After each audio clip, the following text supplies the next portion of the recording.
To be hero X episode 5 में आप सबका स्वागत है। पिछले एपिसोड में हमने देखा था नाइस की आइडेंटिटी अब सबके सामने आ जाता है। सबको पता चल जाता है कि नाइस जो असली था वो मर चुका है और जो अब नाइस बना हुआ है वो है लिन लिंग। पर बाद में गौराई के साथ जब फाइट करने वो जाता है तब हम देखते हैं नाइस के बदले अब सब धीरे धीरे उस पर भी विश्वास करने लगते हैं और अब लिन को भी पावर्स मिलते हैं। अब आगे एपिसोड के शुरू में हम एक बच्चे को देखते हैं। उसके ही सामने उसके मॉम डैड को कुछ गुंडे मिलकर मार देते हैं। वो उसे भी मारने वाले थे पर तभी वहाँ पे एक सुपर हीरो आता है जो कि उन्हें मार देता है और अब उसके पास आके उससे उसका नाम पूछता है। वो बताता है यांग चियांग। हमें 16 साल बाद दिखाया जाता है। यांग चियांग अब बड़ा हो चुका है। वो अपने अंकल से बात करते हुए अपनी ही पसंदीदा लड़की या फिर बोल सकते उसकी क्रश उससे वो मिलने जा रही थी। हमें यहाँ पे पता चलता है ई सॉल यानी वही सुपर हीरो 34 ईयर्स से अपना चेहरा किसी को नहीं दिखाया है। अब देखते हैं वो उस लड़की के पास पहुंच जाता है और उसे देखते ही जैसे कि वो पूरी तरह से होश खो देता है। वो उसके सामने आके बहुत बार बोलने की कोशिश करता है कि वो उसके साथ कॉन्सर्ट पे जाएगी कि नहीं, पर वो चाह के भी नहीं बोल पाता। पर जब वो बोलने की कोशिश करता तभी देखते हैं वहाँ पे और एक लड़का आता है। उसे देखते ही वो बहाना मार के वहाँ से निकल जाता है। कुछ देर बाद उसे उसके अंकल के साथ देखते हैं जो कि उसके परफॉर्मेंस के बारे में उसे बोल रहा था जो कि ई सॉल के 34th एनिवर्सरी के लिए था। वहाँ पे बहुत सारे बच्चे को देखते हैं और कुछ ही देर बाद हम देखते हैं वो परफॉर्म करने के लिए तैयार होता है और स्टेज पे एंट्री लेता है। वहाँ पे एक जज था जो कि शायद उसे स्कोर दे रहा था किसी परफॉर्मेंस या फिर किसी चीज़ के लिए। परफॉर्मेंस खत्म होते ही देखते हैं पहले उसके अंकल सारे बच्चों से पूछता है कि सबको पसंद आया कि नहीं। सारे बच्चे हाँ कहते हैं पर उन्हीं में से एक बच्चा जो कि ना कहता है क्योंकि वो 5 सालों से यही करे जा रहा था। जो ई सोल करता है उसके बाद वो वही बिल्कुल वैसे ही करता है जैसे कि एक न्यूज़ की तरह। ये देख के हम देखते हैं वो जज भी जैसे कि उसका स्कोर लो कर देता है। सबके चले जाने के बाद तभी हम देखते हैं वही बच्चा उसका फोटो खींचता है। यांग चियांग उससे पूछता है अरे तुम्हें तो मैं पसंद नहीं था, फिर तुम मेरे फोटो क्यों खींच रहे हो। तभी देखते हैं वो बच्चा उसे दिखाता है अलग अलग लोग जिन्होंने की ई सोल बना था। उनके पास लाइट इफेक्ट और काफी सारे वीएफएक्स जैसे कुछ थे। वो भी उसे बिल्कुल वैसे ही करने के लिए कहता है। तभी देखते हैं वहाँ पे उसकी बहन आती है जो कि और कोई नहीं वही लड़की थी। उसे देखते ही अपना हीरो वो मास्क पहन लेता है। पर तभी देखते हैं बाद में वो खुद उसके पास आती है और उसे अकेले में मिलने के लिए बुलाती है। वो पहले तो बहुत शौक हो जाता है। बाद में जब वो अपने अंकल के साथ बात करता है वो कहते हैं कि ये उसे डेट के लिए पूछा गया है। पर वो इतना खुश नहीं था क्योंकि उसने शायद ई सोल को बोला है ना कि उसे। पर उसके अंकल उसे सब कुछ बता देने के लिए कहते हैं। तभी देखते हैं वहाँ पे 2 बंदे आते हैं जो कि उससे पैसे मांगते हैं डिलीवरी करने के लिए। पर उसके अंकल वो उन दोनों को पैसे नहीं देते क्योंकि उनके बारे में बहुत ज़्यादा कंप्लेंट्स आ रहे थे। और बाद में वो अपने ही भतीजे यानी यांग चियांग को डिलीवरी बॉय बना देते हैं। फिर देखते हैं वो डिलीवरी करता है और फिर रात में अपने लिए गैजेट्स बनाने की कोशिश करता है पर वो काम नहीं करते। वो नरेट करता है जब से उसके मॉम डैड मरे हैं तब से उसका ट्रस्ट वैल्यू वो 0 पे ही है। वो कैसे ई सॉल जैसा सुपर हीरो बन सकता है जबकि कोई भी उस पर ट्रस्ट नहीं करता। सीन शिफ्ट होता है। अगले सुबह हमें दिखाया जाता है वही लड़की उससे मिलने आई थी। वो उसे उसके भाई की मदद करने के लिए कहती है कि उसकी भाई बहुत ज़्यादा लोनली है और वो उसे देख के बहुत ज़्यादा खुश था। इसी वजह से उसे उसके साथ रहना है, बातें करना है। इसके लिए वो पैसे देने के लिए भी तैयार होती है। और आप देखते हैं ये सुन के यांग चियांग कुछ भी नहीं कह पाता और कुछ ही देर बाद हम देखते हैं उसके भाई के सामने वो है। पहले तो उस बच्चे को कोई भी इंटरेस्ट नहीं था पर बाद में जब उसे पता चलता है कि यांग चियांग ई सॉल के 34th एनिवर्सरी में पार्टिसिपेट करने वाला है उससे वो बहुत ज़्यादा एक्साइटेड हो जाता है। अब देखते हैं वो लोग उस कंपटीशन की तैयारी करने लगते हैं। उसके बाद यहाँ पे कुछ ही देर बाद यांग चियांग को पता चलता है कि उस बच्चे को पता है कि वो उसकी बहन को पसंद करता है। अब देखते हैं बाद में यांग चियांग भी अब अपने कॉस्ट्यूम को बेहतर बनाने की कोशिश करता। उन दोनों का अच्छा बॉन्डिंग चल रहा था और अब फाइनली हम देखते हैं वो समय आ चुका था जिसके लिए इतना सब कुछ तैयारी चल रहा था।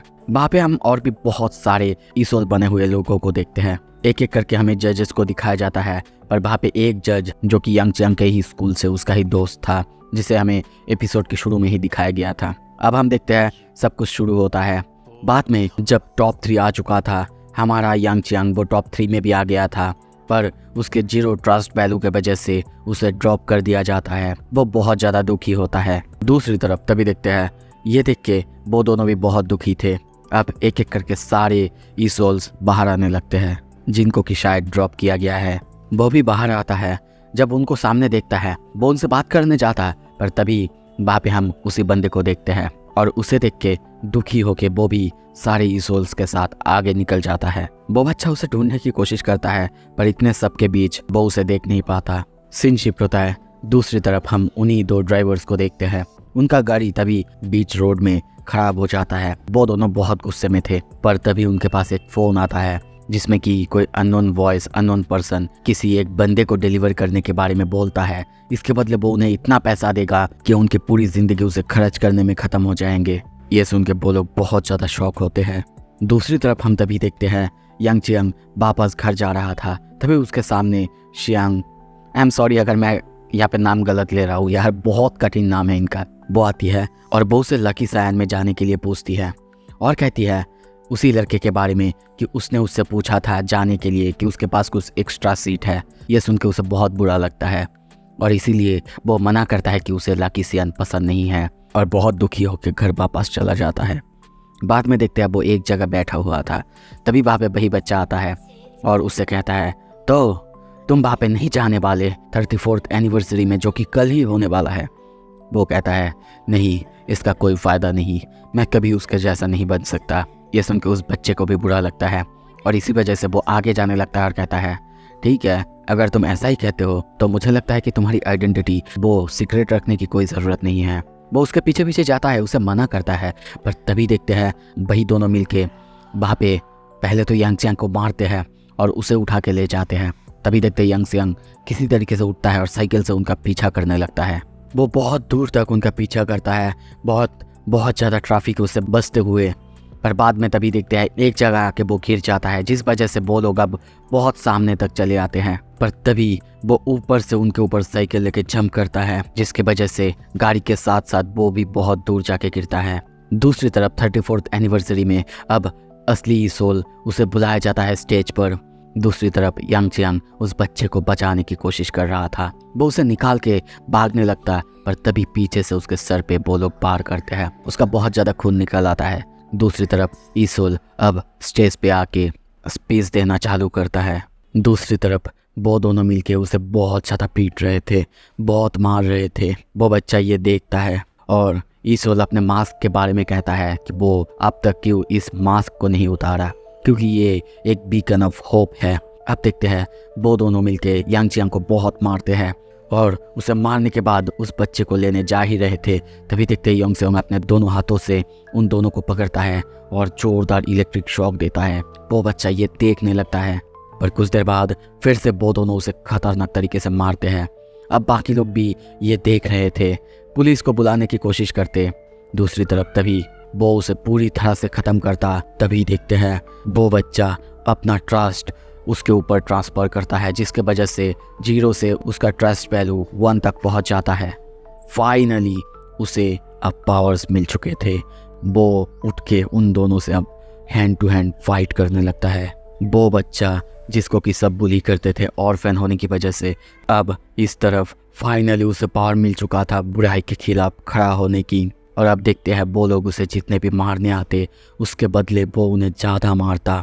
उसकी बॉडी में जैसे कि इलेक्ट्रिक स्पार्क होने लगते हैं और अब अपने इसी नए ताकत की वजह से वो उन दोनों को पूरी तरीके से हरा देता है। तभी देखते हैं वो अपनी हाथ की तरफ देखता है, वहाँ पे 1 लिखा हुआ था और तभी वो बच्चा आके उसे हक कर लेता है, रोते हुए कहता है तुमने कर दिया है। ये सबसे बेहतरीन परफॉर्मेंस था जो कि मैंने देखा था।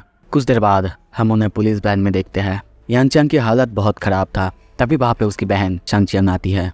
वो उससे शुक्रिया कहती है। वो उसकी मदद करना चाहती थी पर वो वहाँ पे नहीं रुकता, वो जाने लगता है। तभी वो कहती है एक बार बता तो दो, मैं तुम्हें आखिर क्या कहूँगी, किस नाम से बुलाऊँगी। तभी यांग चियांग अपना मास्क उतारता है, कहने ही वाला था पर तभी वहाँ पे वही लड़का आ जाता है। उसे देखते ही वो आगे जाने लगता है पर तभी वो लड़का उसे रोकता है और कहता है रुको, मैं तुमसे ही मिलना चाहता था यांग चियांग। ये सुन के यांग चियांग और साथ में शाचिंग यानी वही लड़की वो भी चौंक जाती है। सो ये एपिसोड यहाँ पे ख़त्म हो जाता है। अगला एपिसोड जल्दी आने वाला है। देखने के लिए बहुत बहुत शुक्रिया।